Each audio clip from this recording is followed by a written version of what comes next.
এখন বুটকাস্ট 9:44 বাজে।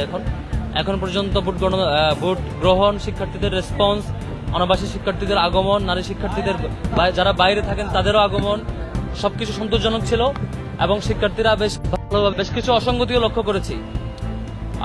বুথের 100 মিটারের মধ্যে যেখানে লাইনে দাঁড়ানো হচ্ছে নির্বাচনের সেন্টার, ভোটিং সেন্টার, সেখানে 100 মিটারের মধ্যে লিফলেট বিতরণ বা এই ধরনের ক্যাম্পেইন সেগুলো নিষেধাজ্ঞা ছিল।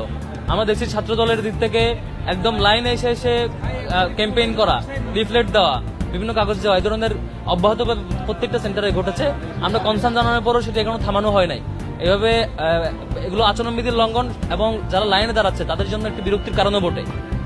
নির্বাচন কমিশন কেন ব্যবস্থা নিচ্ছে না আমরা জানি না, এখনো সেই পক্ষপাতদুষ্ট আচরণ করছে।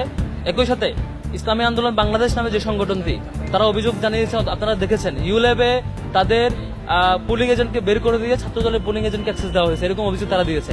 এটিও খুবই কনসার্নের জায়গা। এই ধরনের আচরণগুলো খুবই পক্ষপাতদুষ্ট আচরণ এবং প্রশাসন রীতিমতো আগের মতোই এখন পর্যন্ত এসব ব্যাপারে নীরব থাকছে। ছাত্র দলের ব্যাপারে কনসার্ন জানানোর পরও ইমিডিয়েট যে অ্যাকশন নেওয়ার কথা ছিল সেটি না নিয়ে এখনো নীরব ভূমিকা খুবই দুঃখজনক। এরপর আমরা ঢাকা বিশ্ববিদ্যালয়ের শিক্ষার্থীদেরকে অনুরোধ করব, এই ডাকসু নির্বাচন আপনাদের জন্য, সকল শিক্ষার্থীর জন্য, যে শিক্ষার্থীরা নিজেদের মতামত ব্যক্ত করতে আসবে।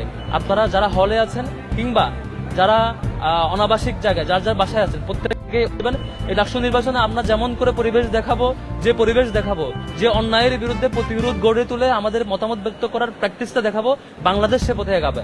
আমরা যদি ভালোভাবে দেখাতে পারি যে গণতান্ত্রিক প্র্যাকটিসটা ঠিকভাবে করা যায়, আমরা যদি দেখাতে পারি যে কোনো অপশক্তি অপতৎপরতাকে রোধ করা যায়, আমরা যদি দেখাতে পারি আমাদের স্বাধীন মতামত ব্যক্ত করে পছন্দের প্রার্থীকে জিতিয়ে নিয়ে আসা যায়, আমরা যদি দেখাতে পারি আমাদের যে প্ল্যানে থাকুক না কেন, যে চক্রে যে প্ল্যানে থাকুক না কেন, আমরা শিক্ষার্থীরা যার জায়গা থেকে যার অধিকার থেকে প্র্যাকটিস করবে, অন্য কেউ এখন বাজে প্র্যাকটিস করতে পারবে না, সেটুকু দেখাতে পারলে তবেই বাংলাদেশ সে পথে আগাবে।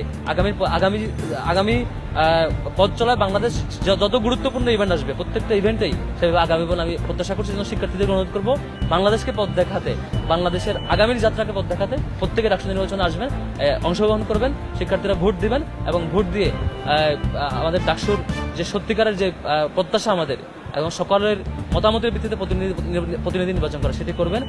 ফলে আমরা যদি সবাই মিলে অংশগ্রহণ করি, সবাই মিলে আসি, যারা অন্যায় করতে চায়, যারা অপতৎপরতা চালাতে চায়, যারা প্রশাসনকে ব্যবহার করে, তাদের দলীয় লোকজনকে ব্যবহার করে অন্যান্য প্র্যাকটিস করতে চায়, তারা নিশ্চয়ই ব্যর্থ হবে। আপনারা বলছেন যে আচরণবিধি লঙ্ঘনের একটা কথা বলছেন, আপনারা প্রশাসনকে জানিয়েছেন কিনা বা প্রশাসন কি বলবে? আমরা বারবার জানিয়েছি, এখনো ব্যবস্থা নেয় নাই। এবং ইসলামী আন্দোলন বাংলাদেশ তারাও তাদের পুলিং এজেন্টকে বের করে দেওয়ার যে ঘটনা, ইসলামী ছাত্র আন্দোলন বাংলাদেশ তাদের পুলিং এজেন্টকে বের করে দেওয়ার যে ঘটনা, সেই ঘটনায় তারা বারবার ফোন দিয়ে জানিয়েছে, এখনো তারা সেই ব্যবস্থার ফিডব্যাক পায়নি। এটি তারা একটু আগেও জানিয়েছে, তারা এখনো ফিডব্যাক পায়নি এবং তাদের পুলিং এজেন্ট এখনো সেখানে ঢুকতে পারেনি। এবং তারা সেখানে ঢুকে দেখেছে যে সংখ্যক সব দল মিলে বা অন্যান্য প্রার্থীর পুলিং এজেন্ট মিলে যে সংখ্যক থাকার কথা, সেই সংখ্যক ছাত্র দলের একারই পুলিং এজেন্ট ওখানে দাঁড়ানো, অথচ তাদেরকে আগে কার্ড দেওয়া হয় নাই বা আগে সেই সংখ্যক যে পরিমাণ যেভাবে নিয়মতান্ত্রিকভাবে দেওয়ার কথা সেভাবে দেওয়া হয়নি। তাহলে কি করে তারা ঢুকলো এবং তাদের কনসার্নটা, ইসলামী ছাত্র আন্দোলন বাংলাদেশের কনসার্নটা কেন নেওয়া হলো না এখন পর্যন্ত, সেটা একটা শঙ্কার জায়গা। আপনি ভোট প্রদান করেছেন, আর কত সময় লেগেছে আপনার? জি, আমরা প্রশাসনের আচরণ নিয়ে এখনো শঙ্কিত। আমরা এখন অবজার্ভ করছি, অলরেডি 3-4টা অসঙ্গতি আমরা লক্ষ্য করেছি। কনসার্ন থানার উপর এখনো ব্যবস্থা নেয়নি।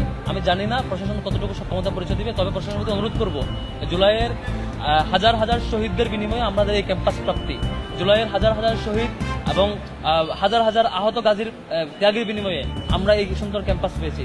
এই গণতান্ত্রিক প্র্যাকটিস করার যে সুযোগ, যে অবারিত সুযোগ আমরা পেয়েছি, শিক্ষার্থীদের প্রত্যাশার যে সুযোগ, এই সুযোগটা আপনারা নষ্ট করবেন না। আপনারা আপনাদের শিক্ষক হিসাবে যে দায়িত্ব পালন করার কথা, সবার জন্য যেই দায়িত্ব অনুভূতি নিয়ে কাজ করবার কথা, সেটি করবেন বলে আমি আশা রাখছি। শিক্ষকদের প্রতি সে সম্মান এবং প্রত্যাশা রেখে যেতে চাই। Thank you.